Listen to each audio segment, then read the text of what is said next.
When I grew up as a Catholic in West Virginia, I loved Notre Dame and its football team. The Fighting Irish were the first team in any sport I rooted for. I think they've always had that fascination for young Catholic kids. And today I still cheer for them, except when they play us. I've said it 100 times and I'll say it again. There's no greater thrill in football than playing in South Bend.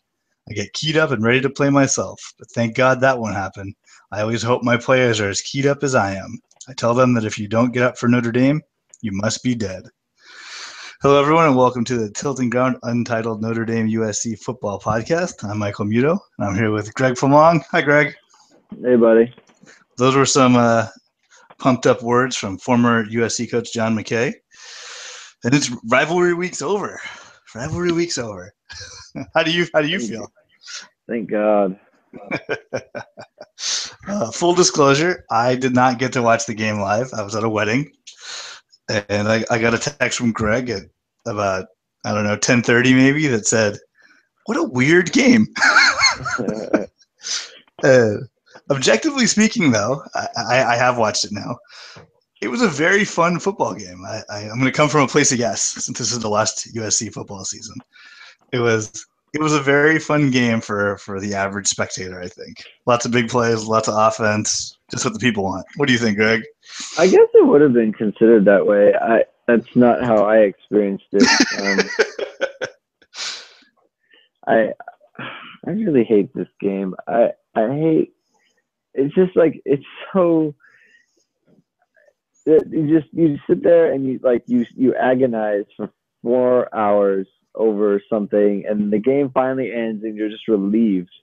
And it's just like the grind of, the nervous energy that you feel and the frustration that you feel for 3.5 hours is just so, I don't know. It's just like, I always kind of dread this week. Because, anything could happen. Yeah. And it's just like, I live in Southern California. So if they lose, I'm going to have to hear about it. And then, I got to deal with Petros and Money on the radio, and they're talking about how terrible Notre Dame is. So I just rather get the week over with and move on. So happy they won for sure. It was exciting right from the get go. Yeah, SC drove right down the field and scored. And then you had to be happy when Notre Dame came right back on the very first offensive play and scored the touchdown.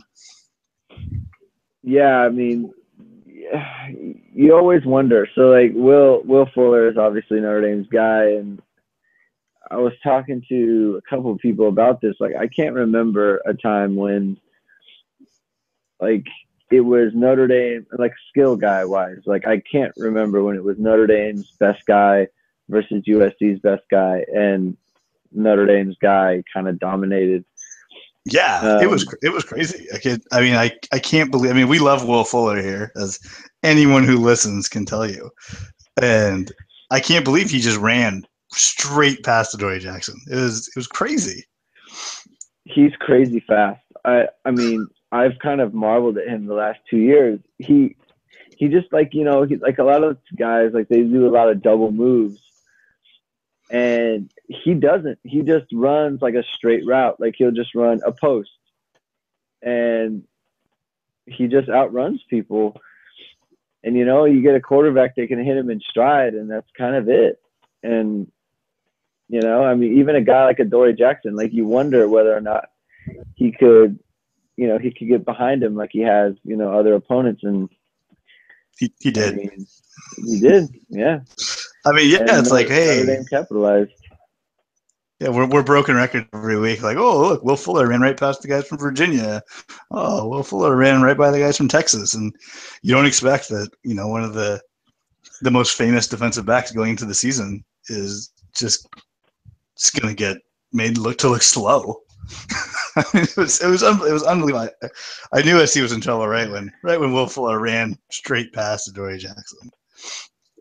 I couldn't believe it. It was a weird game in that sense too. Just that, like, Notre Dame offensively had so many big plays. Like, that's another thing that I'm just not used to seeing. Like, they had that. you can count the pass interference penalties too, because he drew a couple on back-to-back plays. I mean, CJ Prosise is ripping off big runs. It's just so weird to see Notre Dame skill guys kind of give USC problems like that. Like usually it's been, kind of like the ground game. Like in 2012 when Notre Dame beat USC, it was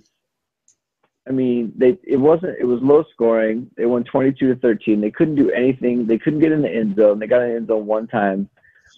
And it was just kind of methodical. Like everything was a methodical drive. And it's just like, even though USC wasn't good that year, like Notre Dame was just kind of like, they were more physical, like especially defensively, and that was why they won. Like this year, Notre Dame won because, their skill was a little bit better than USC's skill. And when has that been the case in the last 20 years? I think we kind of expected though to see Prosise have a good game. I mean, USC not being able to stop the run is nothing new. It's just kind of shocking to see it though. Like, I mean, I'm so used to not having it not be that way. And so, I mean, on that end, I guess it was kind of refreshing. But USC, obviously, they're not lacking for skill either.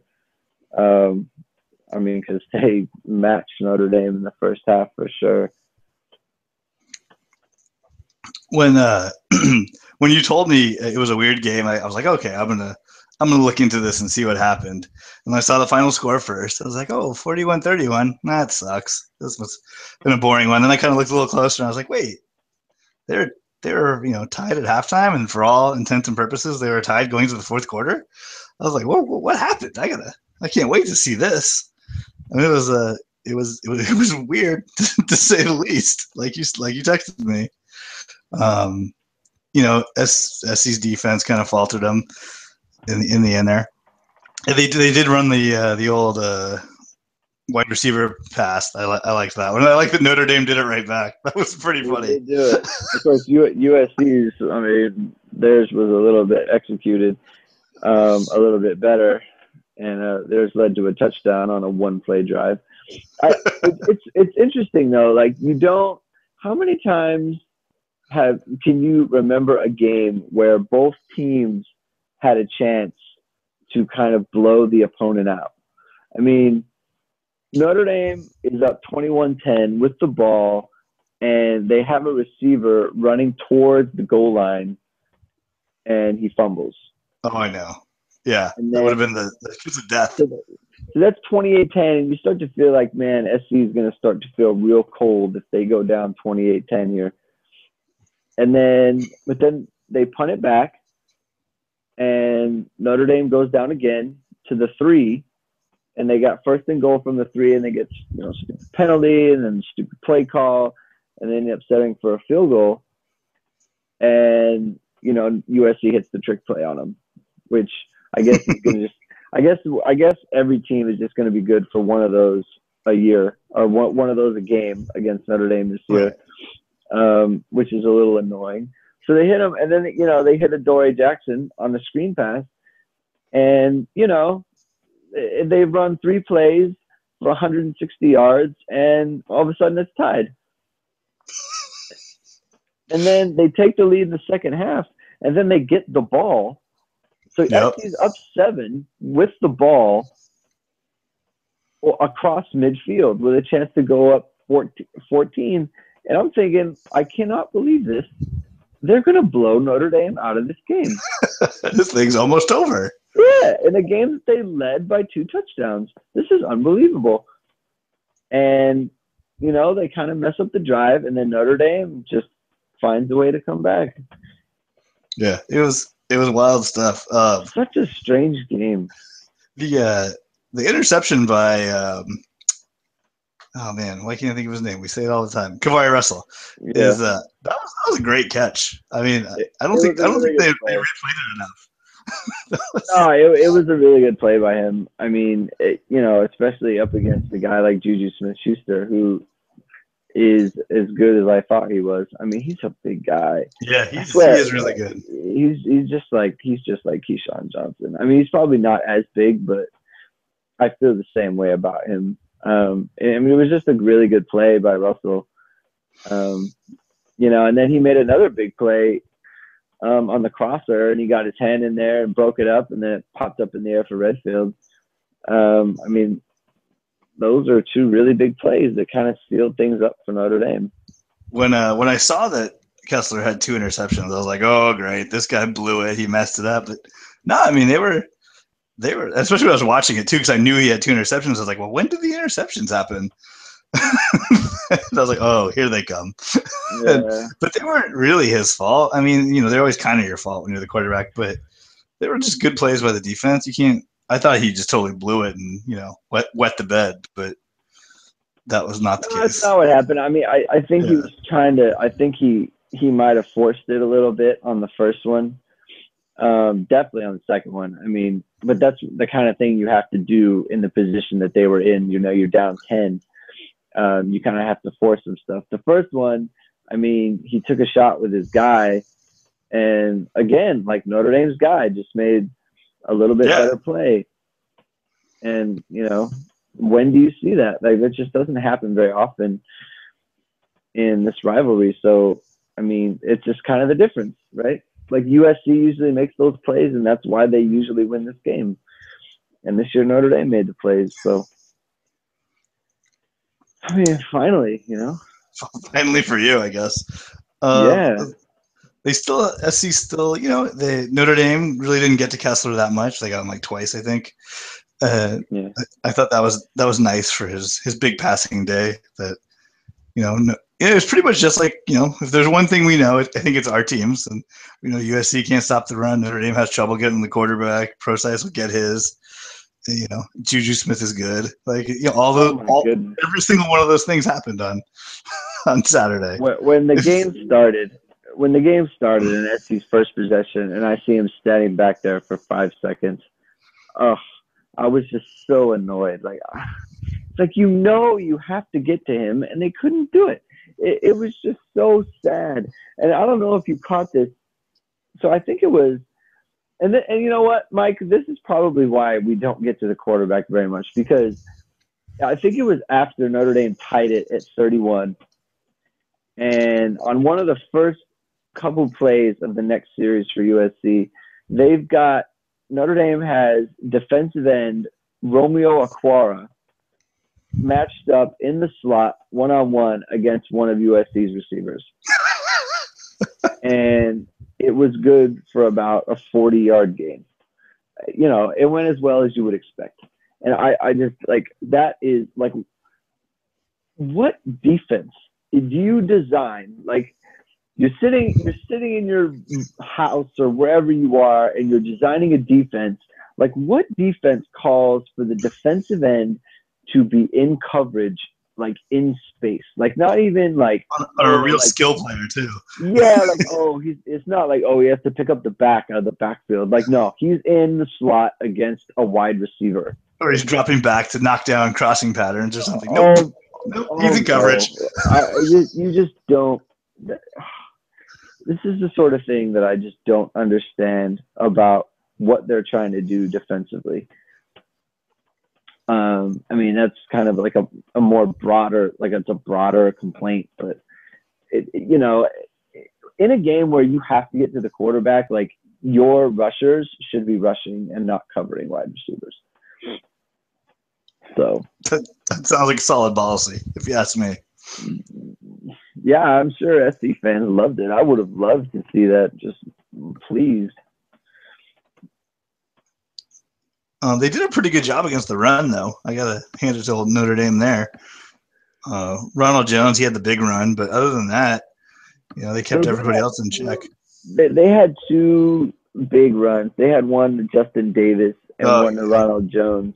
Ronald Jones was a 65-yarder, I think, and Justin Davis was about 30. So they ran for, I think it was, 150-ish on the game?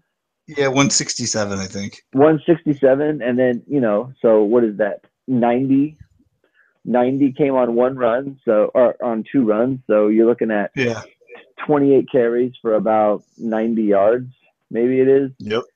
70 yards. So they did pretty well there. I thought Trey Madden, he looked a little hurt to me. You couldn't get going. He didn't look super healthy to me. He was okay out of the backfield, though, catching the ball, which is a good little thing he Yeah. does.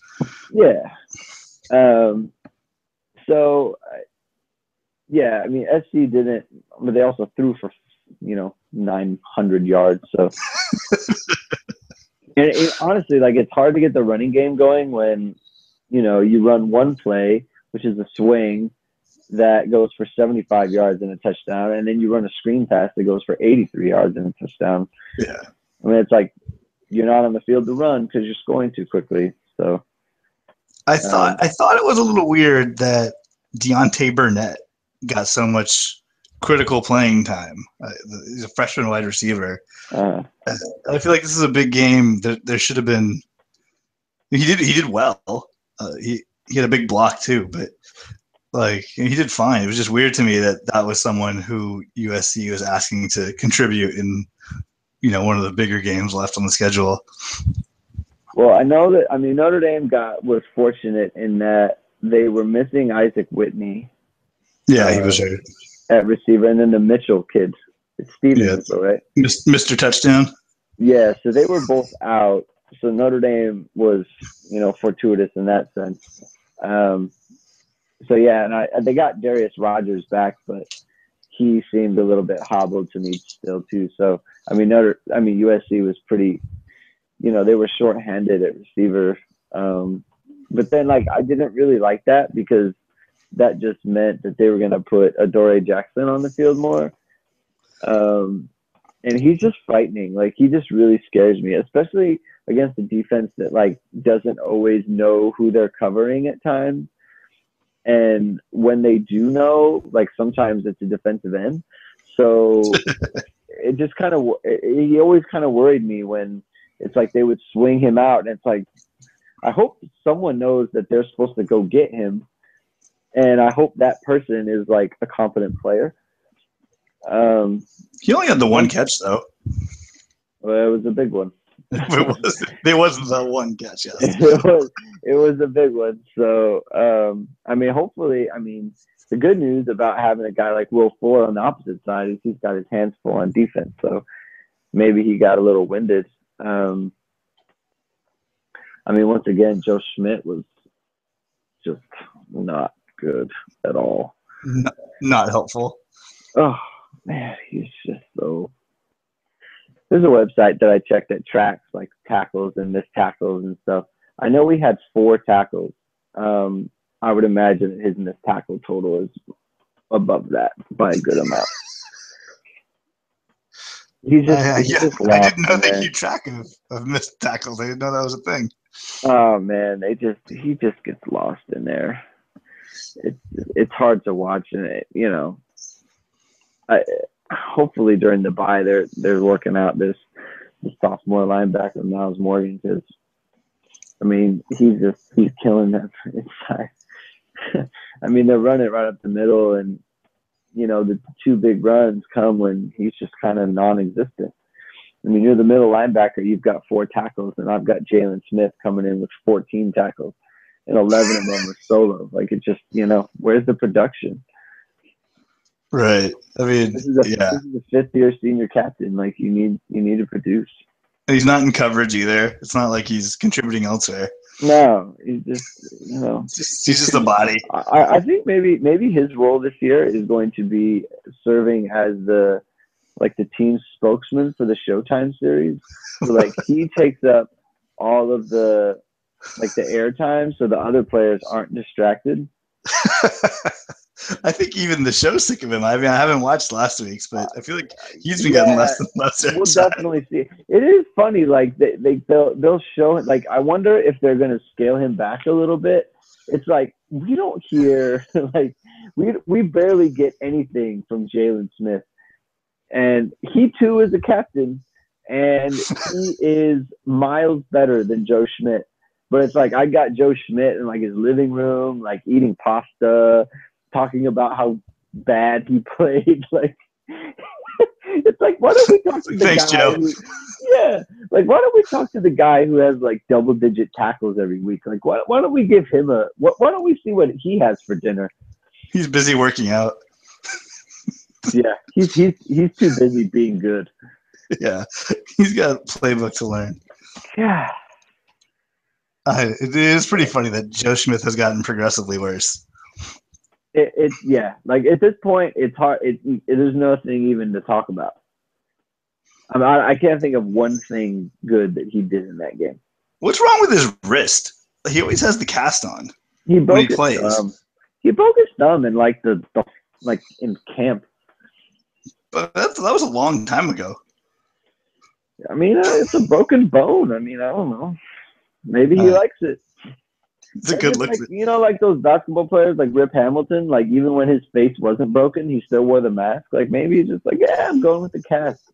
It's a good look for me. Yeah. Him and Max Redfield, they talk about how they can get taped up each week or casted up each week. Oh, Max Redfield, that's another one. Jeez. When I saw him catch the interception, I was like, this guy's got one hand. What's going on? Man, he needed it to be popped up in the air to him, too. This is true. I mean, what else did you see out there? Well, what were your, I mean, it's different when you're watching it after the fact because you kind of know what happens. So, like, everything that happens, it's like, oh yeah, that makes sense. They lost. I don't know. What did I see? I guess, I mean, I'm overall, like, I'm just pleased with, the offense, Deshaun Kaiser especially. I mean, I think his sixth start or his fifth start or something. And you just kind of, like, you expect that he's going to play at, like, a championship level. And, I mean, for the most part, he does. I mean, there's nothing really that I'm unhappy about with his game. I just wish, I just wish this team had a little bit better killer instinct, because they really did have a chance to put USC away, and they just, they just hanging around. Well, you put the jinx on Torrey Hunter by talking about him last week. When he fumbles at the goal line. He fumbles at the 3. Man. And it's like right after it happens, too, like, oh, here we go. Here we go. Here it comes. They're coming back. There's no way they're not. I didn't know Bon Jovi's kid was on Notre Dame. That was a fun fact. I think we missed early in the season, or maybe I wasn't paying attention. Well, it's like not really a fact, though. I mean, he walked on. He's just kind of hanging out. Yeah, I mean, he's a walk-on. I mean, he's probably better than both of us at football, but not saying much at this point. Like, he's not gonna play. He's not gonna play. I guess it's fun just in the sense that, like, his dad goes to all the games, and that's cool. Yeah. You can only see David Robinson so many times before you need to see another famous dad. Speaking of David Robinson, good for Corey. Good for him making a play. Making a play in the corner of the end zone, little diving touchdown catch. He did. He made up for himself. I mean, for all the bad plays earlier. Yeah, he cost them one game and he saved another one. So good for him. Good for him. You know what? Something else I forgot watching the game. I totally forgot that. What's his name? Amir Carlisle went to USC. I totally forgot. It just was erased from my memory. He is not my favorite player. That's okay because he doesn't play very much. So no, that's the thing. He's always out there. They love to give him the ball on the little. It's not a jet sweep anymore. It's a little flip pass now. I have no idea why that happened too. Like they used to send these guys in motion. They used to hand it to him. Now they're flipping it to him. I guess. I think it's because if you drop it, it's not a fumble. But they've never dropped it. I know. You don't really drop handoffs. I understand. Yeah. Well, yeah. Like, I mean, I guess it works the same function. It's costing CJ Posey some rushing yards, but that's cool. But yeah, they give it to Amir Carlisle on that thing, and I swear to God, a big gain for him on that play is like 5 yards. He never makes the right cut. He anytime there's any kind of contact, I'm just thankful that he doesn't fumble. Not getting hit in the backfield is not even that. If he gets hit in the backfield, then that's kind of expected. Just don't fumble. It's like a throwaway play. It's so ridiculous. He's just not good at it. That's one that they like. Torrey Hunter, like he should be getting that when he's not fumbling. I think it's funny. I'm upset that Carlisle might fumble. And Torrey Hunter did fumble, but like where's CJ Sanders on those? You know, he looks pretty frisky on the kickoff return. Like send him on a jet sweep, man. Send him on a jet sweep. You know, he had a good kickoff return. He kissed his bicep, which makes me think he thinks he's strong. Like, you know, put him out there. Well, they already have 7 wide receivers. They don't need 8. That's a good point. You know who's a disaster? Just a disaster. Is Alizé Jones. I thought he was going to be good for some reason. I don't know why. I feel like he's never doing anything right. Well, he's a freshman. All I can say is he seems to be a good athlete, and hopefully the weight room will do him good. I think he's scuffling a little bit. You know, because he had a corner route in the game that if he goes up with his hands and goes after the ball, you know, he has a chance to get to it before the defensive back gets his hand in there. But he kind of did the thing where he's waiting for it, like he's going to cradle it. Right. You know, and the DB gets his hand on it. And it's like, well, I mean, you got to be aggressive. I mean, just watch Tyler Eifert. Watch him play in the pros and see how he goes after the ball. Watch him at Notre Dame. He doesn't wait for the ball to come. He goes and gets it. Maybe Alizé Jones needs the elbow brace. Like Tyler Eifert. I can't find compelling reason why that shouldn't be the case. I think that just about covers SC Notre Dame. I think interim coach Clay Helton, he did okay. I mean, he got the offense going, so I'm not, too disgusted with him. Yeah, I mean, there weren't really any coaching gaffes in this game. No, there was. I think before I watched the game, for some reason, I was looking at some stuff on the old internet, and there was talk about the last drive. Some people were killing Kessler for the last drive, and I was like, oh, I wonder what he did, because I got a little mad at Washington for their lack of urgency at the end. I was like, he started at like the 5-yard line. What do you guys want from him? Like, he can only do so much. I thought it was going to be like horrendous, but it was just, he was getting first downs, and that stops the clock for a few seconds while you regroup. I didn't think it was that bad. Yeah, it was a little dump-offy. I think that the big thing, if I remember right, was the read option. He took a sack. Yeah.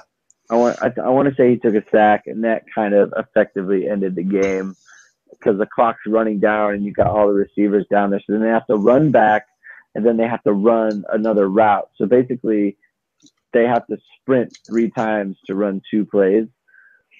Right. So you sprint the route, you sprint back, and then you sprint the route. Look, there's only so much you can do. Running the whole time. I mean, they were definitely in a spot of bother, if you will. They weren't in a good spot. So, I mean, I kind of see, because like he's standing back there. He's not a guy that's going to create plays with his feet anyway. So it's like you're standing there and you kind of feel the rush is coming. And it's like you said, like I said, like you don't want to take a sack. So you take the short ball, which is, I mean, it's there because that's what the defense wants you to do, and then they can rally and tackle, and then the clock's running. So I don't know. I mean, that's kind of nitpicky. Yeah, that's how I felt. I felt a little nitpicky. I mean, you want it to be urgent, but at the same time, like you're down 10 with 2 minutes left, like you're already in big trouble. So, and he had just forced the ball down the field twice and gotten intercepted. So, he probably wanted to protect the ball a little bit too. Oh, well. All right. Well, so next week, Notre Dame is on the bye. Notre Dame is off. I believe that's good for them. Hopefully, they don't go down a ranking like USC did when they were on the bye. Could happen, I guess. So what is it? What's the prognosis here for Notre Dame? What do you think? What do you think what are they ranked actually? What are they? I want to say they're 11th right now. So, I mean, that's striking distance, right? It's just 7 more spots. I just think that, I mean, basically they really need Stanford to keep winning. It would be really good for them if Temple beat East Carolina on Thursday, because they would probably be ranked at that point. They could use another victory from Pitt. Pitt probably would be ranked at that point. You could see Navy jumping into the top 25. So, it'd be nice if some of these teams would get into the top 25. I mean, they really need Stanford to keep winning. If they can get to around 5 or 6 by the time the Notre Dame game comes up, that's going to be a big opportunity for Notre Dame if they can kind of take care of things in the other games and they show up to Palo Alto at 10-1. That should be a pretty exciting game for everyone. Right. I mean, who's they got? Clemson probably should lose somewhere in there. Or do you want Clemson to keep winning so the loss looks better? I need them to keep winning.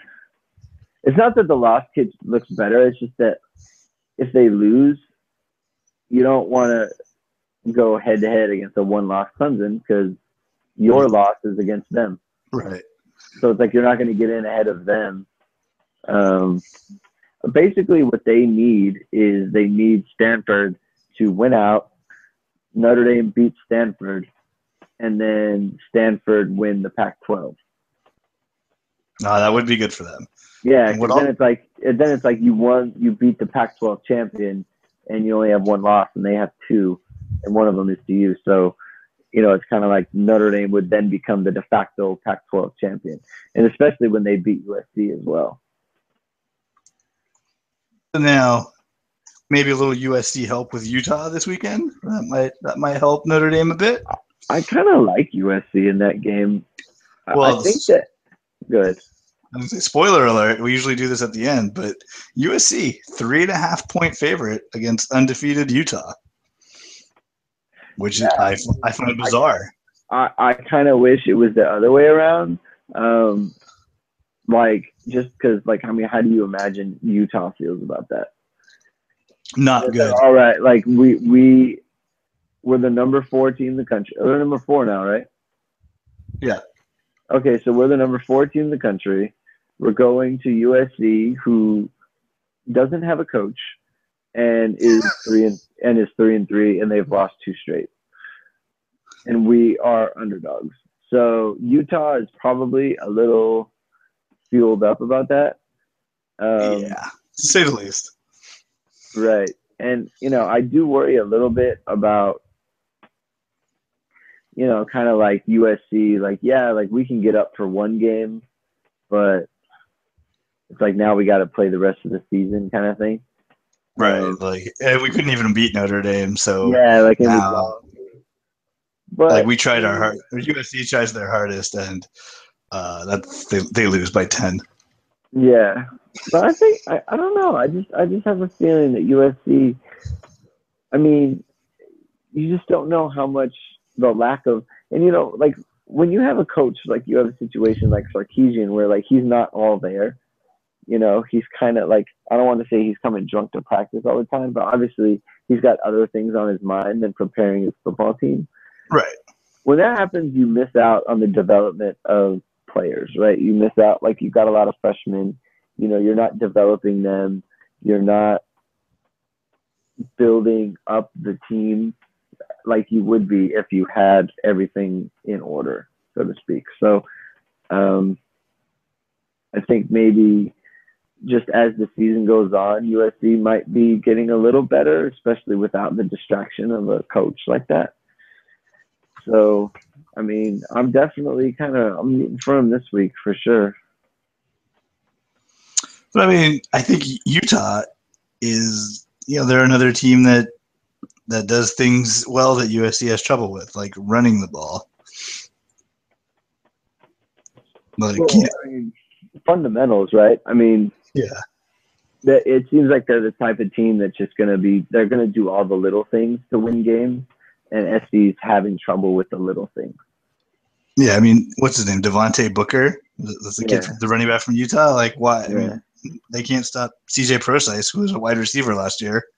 Like, and you're supposed to stop this kid? I don't know. I'm not feeling too confident.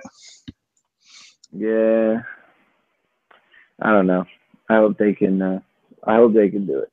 I mean, it's just like at some point though, like I feel like their talent will, kind of rise to the top a little bit. But I mean, it happened last week, and they got all the big plays from all the usual suspects, and they lost by 10. What do you want? Like that was almost best case scenario, and they still lose.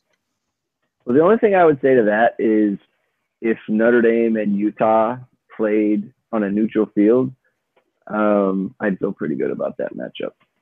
So I think Notre Dame's a little bit better football team than Utah is. Really? Yeah. Huh. I mean, I don't know. I just feel like Utah is probably one of those teams that is, they're Utah. They're in the middle of the country. Of course, they're undefeated. Who do they play? But they're Pac-12 now. They've been undefeated before. They have a good coach, Kyle Whittingham. Kyle Whittingham. There we go. And I think they're the real deal. He's a guy that USC should be looking at, by the way. He's on the top of the list allegedly because he is drama-free. Was the quote? It's not that I don't think Utah is the real deal. I just think Notre Dame's a little bit better than them. I mean, Utah does do things that Notre Dame is not good at, especially running. And stopping the run, but at the same time, like I just think Notre Dame's a little bit better than them. Fair enough. I mean, and SC has Utah at home, which isn't the worst thing ever. Yes, that is helpful. That's probably where the points come from. The favoritism, and then the public money. I imagine just people in Las Vegas looking at a line, see USC and Utah, and go, of course USC is going to win. So you get some dumb money coming in on USC. Yeah. But I don't know, man. I think Utah can get pressure on the quarterback, which is not good for the banged up USC offensive line. And, it's one thing to, like have Notre Dame just dropping defensive linemen into coverage and not putting any pressure on Cody Kessler. But if Utah brings it, like, what's he going to do? You saw what happened when Washington got after Kessler. He looked like garbage. That's a good point. That's another concern is if Utah can get after Cody Kessler, all bets are off. Yeah, I mean things definitely. I mean, SC's kind of trajectory as a team kind of lowers when Kessler's getting pressured because he's not mobile. He can't make plays with his feet. He's not supposed to be fair. Yeah, but I think that what USC really needs to do, and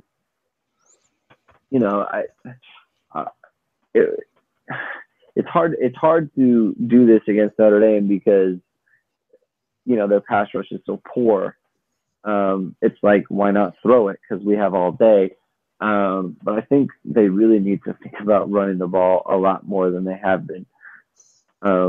I'd be all for that. I mean, they've got 3 tailbacks that can get it done. And, you sprinkle in a little Juju, you sprinkle in a little Adoree Jackson, and, you focus on those guys. Sounds wonderful to me. I can watch that all night long. Just with student body right, student body left. Go back to the old school days. Yeah, I mean, just look at Notre Dame. I mean, they have CJ Procise and they have Will Fuller. I mean, the other wide receivers are good, but it's nothing that keeps you up at night or anything.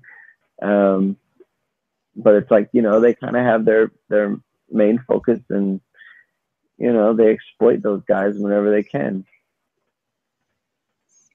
I mean, that's true, but Will Fuller, as we saw on Saturday, is really good, and CJ Prosise also really good. So those aren't just like two bad guys that was your best players. Well, yeah, but like, I mean, Juju Smith-Schuster isn't. He's no slouch. That's true. He's no slouch for sure. And it's like they might not have one guy who's as good as CJ Prosise, but they have three guys who I think can do a pretty good job. And they still average 5 yards a carry on Saturday. This is true. I mean, that's true. Like we just said it. They should probably run the ball a little more, and that might be a recipe for success and get some pressure off Kessler and have me pulling my hair out a lot less. Right. Little play action. Never hurt anyone. Oh, I'd love it. I'd love if I got to see a play action pass deep to Juju Smith-Schuster. Oh, I did it backwards. The announcer messed it up on Saturday, and I haven't been able to say it right ever since. I don't even want to talk about those guys either. Oh, can't we for like 1 second? Because they're are so terrible. Bad. They are so bad. I imagine it's a very hard job, but it's like, what are they? I don't even know what they're talking about half the time. I just really enjoy Doug Flutie like wanting every Notre Dame play to be reviewed. Like, I don't know, that ball's kind of moving. I don't know. Like, that ball's kind of moving around in there. That was a good one. I do remember when that happened. And Dan Hicks is like, that was a run play, Doug. Why is Doug Flutie the announcer for I don't Notre know. Dame football? Like, doesn't Notre Dame hate Boston College? It used to be like Chris Collinsworth used to do the games, man. That's where he cut his teeth. That's where he cut his teeth, and he was so good. Dick Enberg. Oh. I mean, you and I like to make fun of Mike Mayock, and I feel like I'd rather have him than Doug Flutie. No, I mean, it's like Doug Flutie, like him being bad doesn't suddenly make Mike Mayock good. It's just like, why is Brady Quinn calling games for Fox? You know what I'm saying? Like, I don't know if you guys know this, but he actually played football at Notre Dame. Why don't you put him in the color booth, and so we can have him analyze the game a little bit? Because since, like, Notre Dame is your home station, like, that's the home team. It's also funny that it's Jonathan Vilma and Hines Ward as like the studio guys. They have nothing. Those guys have nothing to do with Notre Dame. Every time. I mean, why does it always have to be like? So Doug Flutie, BC guy, Mike Mayock, what was he? A Purdue guy? He might have been a BC guy too. I thought. I mean, a BC guy also. Then you got before that was Pat Hayden, who's a USC guy. Get out of here. Get out of town. Just put another name guy in there and put me out of my misery. Jerome Bettis, what's he doing? He seems like an affable fellow.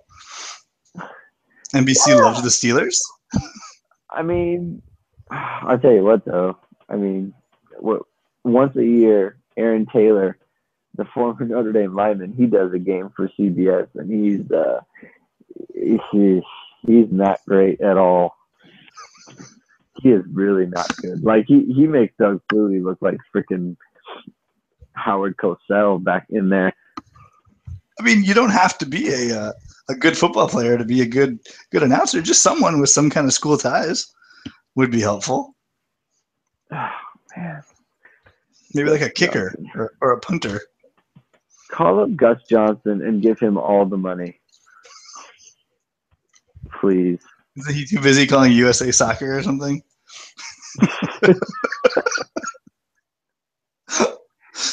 All right, before we get too far off the subject, it's USC -3.5. Utah's coming to town. Who do you got?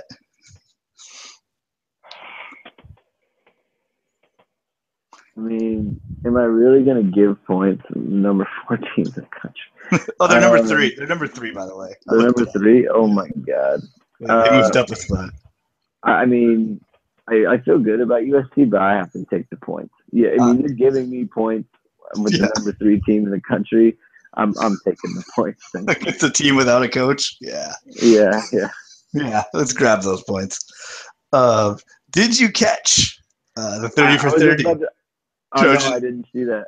What were you gonna say? I was gonna say, do we want to talk about this Michigan State game real quick? Well, once I was at a wedding and I got a text message from a friend that said, Michigan State game, crazy. And I was like, at a wedding, sorry, bro. And he's like, no, you have a phone, go look right now. It'll be on the internet. I was like, oh, that's pretty bold right there. I'm like, okay. So there's a guy I met, there's a guy next to me, talking to him. I was like, hey, my friend just told me Michigan was crazy. Let's check it out. I pulled my phone out. Sure enough. Oh, I couldn't believe it. That poor kid. And then if the guy running it back like falls down, like they may not even have enough time left to kick the field goal. Like, it was just absolutely nuts all the way around. Well, they definitely would have had time because like it went to 0 like as he's crossing the goal line. So I mean, and everyone says like, oh, he should have just fallen on it. They were kind of far away though. Like it wasn't like a gimme.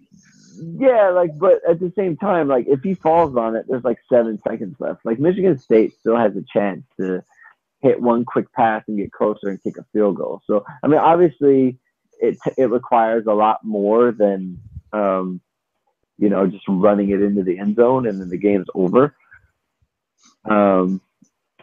But that poor kid. It's got to be the worst loss I've ever seen. I don't know that I've ever seen worse. So let's take a minute here since I didn't actually get to watch the game. How did Michigan get themselves in the position to where they had to punt on 4th down with like almost no time left? Was there something something they could have done along the way? Like maybe not like not really. I mean, they had 1:49 left, and Michigan State had 2 timeouts. Okay. So they ran a couple plays, and then on 3rd down, they ran it all the way down. And so that's how they got it to 10 seconds. And then they called timeout, and it's funny because Michigan lined up with like 2 gunners, but Michigan State didn't have a returner. So this is weird. It's like they're clearly just, they're just coming after you. They're trying to block it, so it's like, why do you have gunners? Like, you don't need gunners if there's no returner. Well, I mean, look at the Notre Dame blocked punt against USC. That was garbage by SC. They just watched as all the Notre Dame guys ran right by them. There were like 8 guys. Yeah, but so like they didn't have anyone on the wings, but even then it's like there's a returner that Notre Dame puts out there, so you want a gunner, right? Right. They didn't even have everyone back there, so like, what are they gunning? Like what are they trying to do? Like they don't like. They're literally sending their whole team after your punter, and you have 2 guys standing off to the side blocking nobody. There should be some kind of an alert or something. Like, yeah, so some like kind of signal, like, hey, like come inside. And obviously, if the kid just catches it, maybe he gets it off and everything's fine. But he didn't. That's not the world we live in. I think that's the big problem. And I mean, the fact that he drops it is one thing, but he goes to kick it, and it's like it doesn't have to just pop right to the kid in the air, and he can just run it in. Right. It could have gone anywhere. Like they could have had to fall on it. He could have just been hit, and he holds on to it. Like it did set up perfect for the return. Yeah, just so unlucky for him, and. There's nothing even to break down on it. It's just, it sucked. And, I hope everyone kind of just gives him a break. That's okay. Every time Jim Harbaugh loses, a little smile comes across my lips. I'm always curious about what the polls do in a situation like this, because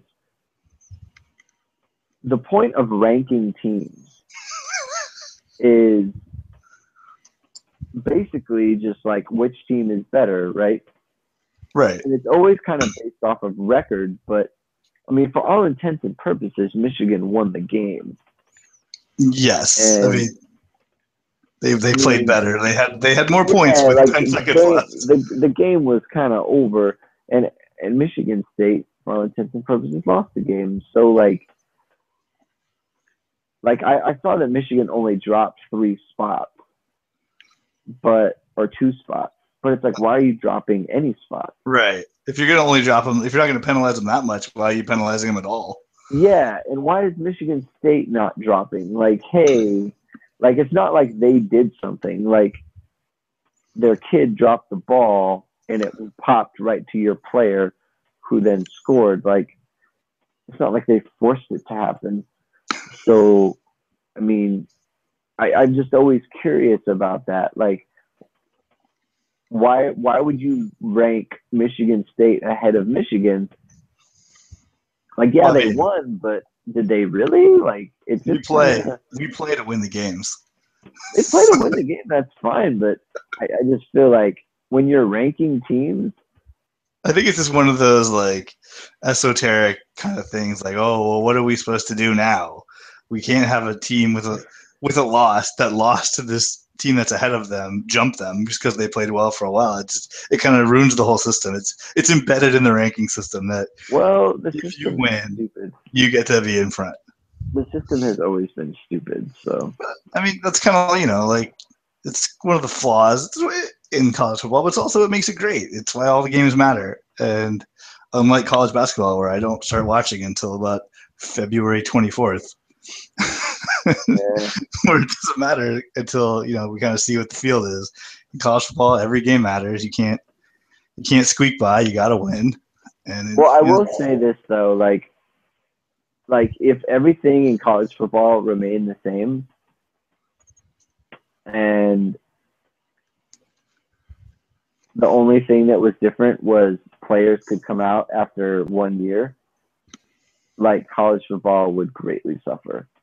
I mean, like think about it. Like you wouldn't have Leonard Fournette. He would not be playing football. You wouldn't have Nick Chubb. He wouldn't be playing football. I mean, the Juju Smith might not even be there. Juju Smith would probably not. I mean, the kid from Ole Miss, he would not be playing football. I mean, basically, any good freshman would be gone. Rightfully so, by the way. Yeah, like they would all just leave. So I think that, like Jalen Smith, he wouldn't be on Notre Dame's team for sure. So I just feel like, I mean,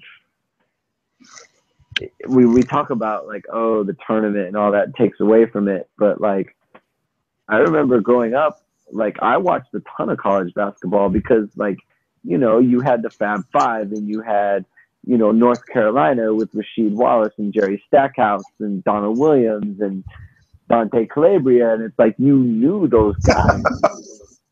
I think the familiarity definitely helps the game. I mean, I just name dropped Dante Calabria on you. Like, I have no idea. I couldn't tell you one player that's going to be on North Carolina's team next year. I just don't know. So like, I think even more so than like only the tournament matters. Like it's not that. It's that the players aren't around. But once again, that's a whole different thing. Like now you're talking about people's right to earn money and versus my enjoyment of watching a sport. Oh no, yeah, I'm just saying like it's that the thing that makes it good is that you can get to know teams and players and you can build continuity and that sort of thing. Like we know Kevin Hogan. We know who Kevin Hogan is.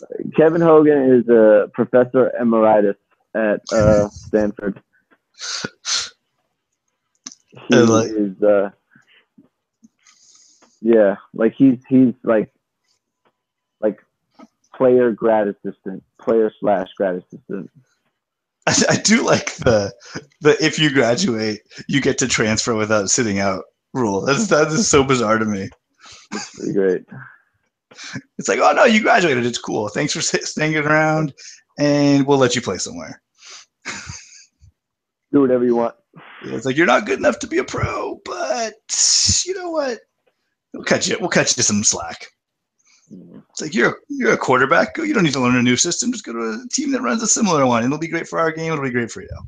All right, real fast before we get out of here.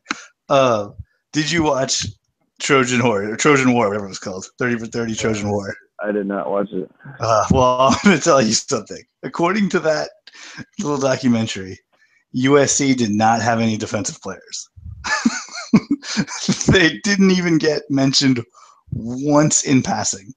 It was. I mean, I love Lendell White for some strange reason, and Reggie Bush is great, and Matt Leinert's fun, and Pete Carroll was there, and that was it. It was like those four guys, and that's who ran SC. They didn't talk about Norm Chow. The other interviews were like the tight end, a fullback, like none of the offensive linemen who went pro were there. It was just so bizarre that the defense doesn't even get mentioned once. You couldn't get a little Frosty Rucker in there? Nope, they didn't have a little Frosty Rucker. No Brian Cushing. No, who else was there? Ray Luga was hanging around. He might be a little young. No, he was too old for that. Keith Rivers. Keith Rivers, for sure. It was just so bizarre that you couldn't get like Sean Cody, Mike Patterson, I think, were in there. There you go. And like, it's just not one of them were mentioned. It was just the craziest thing today. The funny thing about them not having Sean Cody is that he is like one of the radio guys on ESPN 710 for the Trojan Network. Do you think he'd be available? Yeah, definitely. I mean, he works for your company. Petros was there. He's a Fox Sports guy. But he is like SC hater number one. It's kind of his spot in the media. But yeah, it was fun. It was good memories. I liked watching SC beat people and be better than everyone. Actually, this will be the last little point is something I was thinking about after Sunday was a NFL team that's in a little bit of trouble. Seattle Seahawks. Uh-oh. A team that likes hiring Pete Carroll retreads. I mean, what is the ultimate Pete Carroll retread but Pete Carroll himself? But Pete Carroll. You heard it here first. No, well, I didn't hear it first, but I did hear it. So I know. That was the first thing on Sunday that crossed my mind when Seattle was losing to Cam Newton. I was like, hey, this might break right. And old Shifty Pete might come back to town. Doubtful. There you go. All right, man. Well, let's hope that USC can beat Utah for you, and maybe interim coach Clay Helton can get one. And we'll see everybody next week. Fight on. Oh wait. I didn't do our usual. Follow us on Twitter. It's Tiltingground. You can follow Greg. Greg, what's your Twitter? At Greg2126. Review the podcast on iTunes. I get real happy when I see a new one, and everyone's been very nice so far. And now, hopefully, SC beats Utah. Fight on. Go Irish.